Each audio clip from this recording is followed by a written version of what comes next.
Oh snap. I think that little kestrel just got something. I don't know if you could see that, but it swooped down. That little kestrel just swooped down and thumped something on the ground, then looked over and saw me and flew off. I wonder if there's a little snack over here.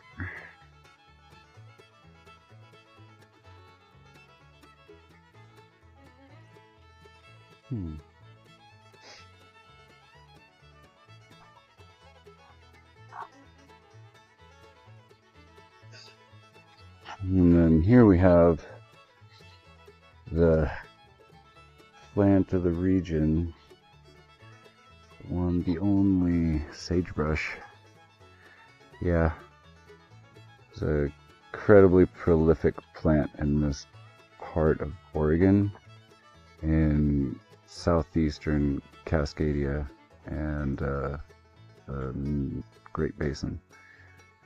And these plants have a silvery kind of color to them with the green and olive. They grow in a fairly mangled fashion. You rarely see them growing up straight. And they've got this really, really rough, fibrous bark. And as my understanding that the Native Americans use them in some capacity as medicine, and that it is, for the most part, an edible plant. That so sagebrush grows in a very chaotic way as it grows, and it creates a lot of fiber. The indigenous populations of this part of the world used the fibers from the sage to create textiles. And as my understanding that the oldest pair of sandals ever discovered were discovered in Fort Rock, Oregon, that dated sometime around 15,000 years ago. And those sandals were made out of sagebrush. And here we've got sage gulls. There's a few more.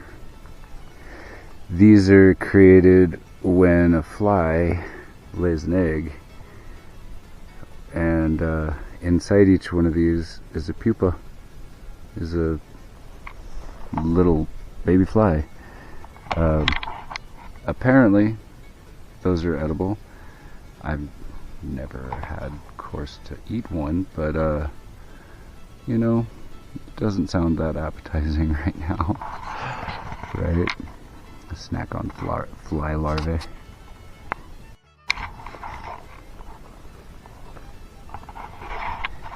Come check out this sagebrush's balls.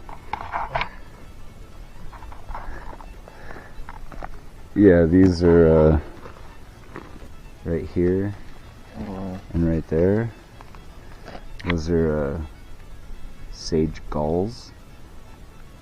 Inside of each of them is a larvae. It's a kind of fly. Really? And so it creates like this packing peanut textured little home for its pupa.